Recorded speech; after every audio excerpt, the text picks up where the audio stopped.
ఓం ఓం ఓం ఓం శ్రీ గురుభ్యో నమ హరి ఓం ఓం శుక్లాంబరధరం విష్ణుం శశివర్ణం చతుర్భుజం ప్రసన్నవదనం ధ్యాయేత్ సర్వవిఘ్నోపశాంతయ గజానన పద్మార్గం గజాననమానుషం అనేకదంతం భక్తానం ఏకదంతముపాస్మయే. ఓం వ్యాసాయ విష్ణురూపాయ వ్యాసరూపాయ విష్ణవే నమో వై బ్రహ్మణిదే వాసిష్ఠాయ నమో నమః. సభాభ్యాం సభాపతిభ్యశ్చ భో నమో నమః. పార్వతీ పరమేశ్వర సభకు నమస్కారం.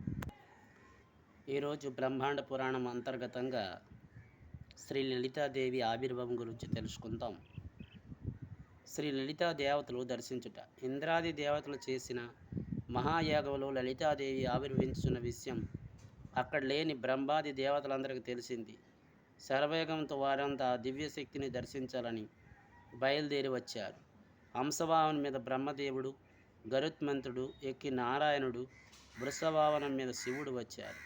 అదేవిధంగా నారద మహర్షి, సప్తఋషులు, అప్సరస గణాలు, విశ్వవసువు తదితరి గంధర్వులు, యక్షుణులు తదితర సకల దేవతలు విచ్చేసి లలితా పరమేశ్వరుని దర్శించారు. బ్రహ్మదేవుడి వెంటనే దేవశిల్పి విశ్వకర్మను పిలిచి అద్భుతమైన నగరాన్ని నిర్మించమని ఆదేశించాడు. తన దివ్యశక్తితో కొద్ది క్షణాల్లో అపూర్వమైన నగరాన్ని నిర్మించాడు విశ్వకర్మ. అప్పుడే సకల మంత్రాలకు అధీశ్వరి అయిన దుర్గాదేవి, విద్యాదేవత అయిన శ్యామల, బ్రహ్మి, మహేశ్వరి, కోమారి, వైష్ణవి, వారాయి, ఇంద్రాణి, చాముండి అనే సప్తమాతృకలు, అణిమ, మహిమ, గరిమ, లగిమ, ప్రాప్తి, ప్రాకారమ్య, ఈసత్వం, వసిత్వం అనే అష్టసిద్ధులు వచ్చి లలితా పరమేశ్వరికి నమస్కరించాయి. వీరిలో కోట్ల కొద్ది యోగిని గణాలు కూడా దేవిని దర్శించారు. వీరిలో పాటు భైరవులు, క్షేత్రపాలకులు, మహాశాస్త్ర గణపతి గణాలు, స్కందుడు, వటక భైరవుడు, వీరభద్రుడు తదితరులు కూడా లలితాదేవిని దర్శించి నమస్కరించారు. ఇక విశ్వకర్మదేవి కోసం నిర్మించిన నగరం ఎంతో రమ్యంగా ఉంది. ఉన్నతమైన బూరుజాలతో, తోరణాలతో ప్రకాశిస్తుంది.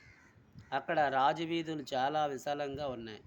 బ్రాహ్మణ, క్షత్రియ, వైశ్యాది వర్ణాలు ప్రజలు, దాసాదాస జనులు అందమైన ఇల్లు ఉన్నాయి.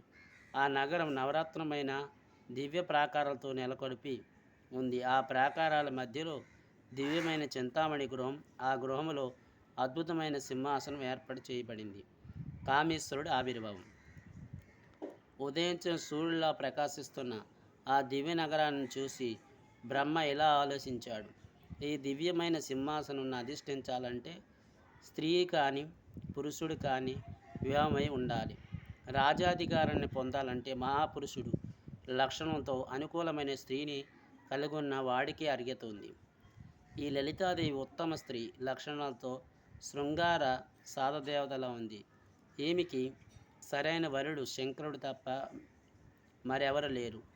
మరి జటలతో కోపాగ్ని ధరించిన భయంకరమైన కనిపించే శంకరుని వివాహం ఎలాగ చేసుకుంటుంది అని అనుకున్నాడు. అంతలోని కోటి మన్మధుల సౌందర్యంతో దివ్యమైన వస్త్రాలు, ఆభరణాలు ధరించి నవయువకుడిలా శివుడు బ్రహ్మదేవుడి ముందు ఆవిర్భవించాడు.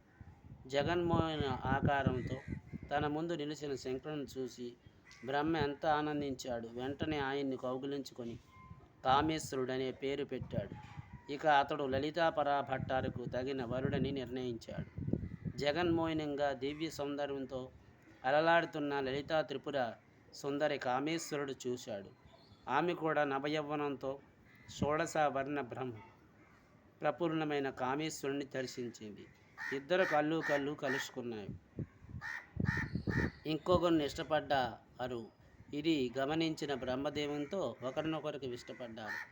ఇది గమనించిన బ్రహ్మతో, ఓ దేవి, ఇక్కడున్న ఋషులు, దేవతలు, సిద్ధులు, మునులు అందరూ కూడా నిన్ను భర్తతో సహా చూడాలనుకున్నారు. నీకు ఇష్టమైన ప్రియుడు ఎవరు?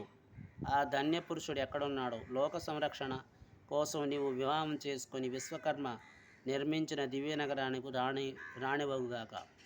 అక్కడున్న మహాసింహాసనాన్ని అధిష్ఠించి సర్వమంగళాన్ని భర్తతో సహా నిన్ను ఆ సింహాసనం మీద కూర్చుంటే చూడాలని మరొకరని విన్నాను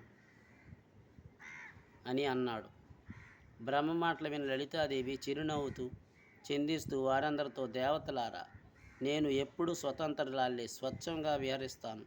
అయితే మీ అందరి కోరికను మన్నించి మీకోసం నాకు యోగ్యుడైన పురుషుని వరిస్తాను అని చెప్పింది. వెంటనే తన చేతిలో ఒక దివ్య హారాన్ని వెత్తి ఆకాశంలో విసిరింది.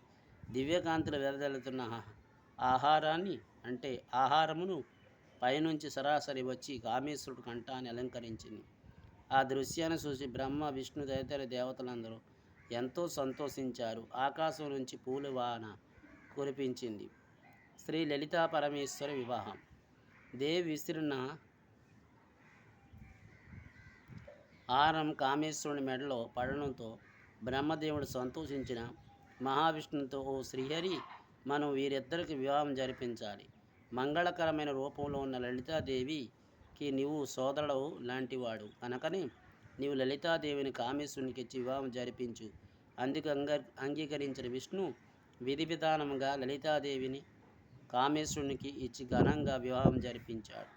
శ్రీ లలితా శంకరుల వివాహం సందర్భంగా శ్రీ మహావిష్ణువు సకల శుభప్రదమైన చెరుకు విల్లును, ఎప్పటికీ వాడని పుష్ప ఆయుధాల నుండి బాణాలను దేవికి కానుకగా ఇచ్చాడు. ఆ వెంటనే వరుణుడు నాగపాస హస్త్రాన్ని, విశ్వకర్మ అంకుశాన్ని, అగ్నిదేవుడు కిరీటాన్ని, సూర్యచంద్రులు చెవికొమ్మలను, సముద్రుడు నవరత్నాలను, ఇంద్రుడు అక్షయమైన మధుపాత్రను, కుబేరుడు చింతామణిమైన దివ్యమాలను, గంగా యమునులు తెల్లని వెంజుమాలను ఇచ్చారు. వీరిలో పాటు అష్టవసువులు, ఏకాదశ రుద్రులు, ద్వాదశాదిత్యులు, అశ్విని దేవతలు, ఇంద్రాది దిక్పాలకులు, మరుత్తులు, సాత్యులు, గంధర్వులు, ప్రమద గణాధిపాతులతో తమ తమ ఆయుధాలు దేవికి సమర్పించారు. అలాగే దివ్యమైన రథాన్ని, గుర్రాన్ని, ఏనుగుని, ఒంటిని కూడా ఆమెకి కానుకగా ఇచ్చారు. తర్వాత అందరూ కలిసి కామేశ్వరి, లలితా కామేశ్వరునికి మంగళకరంగా అభిషేకం చేశారు. అభిషేకం పూర్తయిన తర్వాత బ్రహ్మదేవుడు వృద్ధలోకంలో యథోచ్ఛంగా సంచరించగలిగాడు. దివ్యమాన్ని దేవికి బహుకరించాడు. ఆ పుణ్య దంపతులు ఇరువురును విమానాన్ని అధిరోహించి కొంతసేపు విహరించి వచ్చారు. తర్వాత కామేశ్వరులు జంటగా నూతన మందిరంలో ప్రవేశించి అక్కడున్న సింహాసనాన్ని అలంకరించారు. దేవి నివాసంలో ఆ మహానగరం దివ్యకాంతి ఎంతో వైభవంగా శోభించింది. సకల దేవతలు, యోగులు, గణాలు, ఋషులు, మునులు ఆ నగరంలో నివాసించాలని నిశ్చయించుకున్నారు. నిత్యం వారంతా లలితా కామేశ్వరులను సేవించి కాలం గడుపుతున్నారు. ఒకనాడు నారదుడు దేవి దగ్గరికి వెళ్ళి, అమ్మ, లోక పావని, అందరినూ రక్షించగలిగిన దానిని నీవు తల్లి, భండాసురుని అకృత్యాలు నానాటికి మితిమారిపోతున్నాయి. నీ ఒక్కదాన్ని వాడిని సంహరింపగలవు. దయచేసి అతను వధించి లోకాల నుండి మేలు చేయు అని కోరాడు. ఇది లలితాదేవి యొక్క ఆవిర్భావం, శివ వివాహం. అలాగే తదుపరి కార్యక్రమంలో శ్రీ లలితాదేవి యుద్ధానికి బయలుదేరుట, అలాగే అమ్మవారి వద్ద ఉన్న ద్వాదశ శక్తులు, అలాగే అమ్మవారి స్వరూపాల గురించి తదుపరి కార్యక్రమంలో తెలుసుకుంటాం. మంగళం కౌశలేంద్రాయ మహానీయ గుణాత్మనే చక్రవర్తి తనూజాయ సర్వభౌమాయ మంగళం. ఉమాకాంతాయ కాంతాయ కావ్యప్రదాయనే శ్రీగిరిసాయ దేవాయ వల్లినాథాయ మంగళం. సర్వం శ్రీ ఉమామేశ్వర పాదపద్మార్పణమస్తు. స్వస్తి.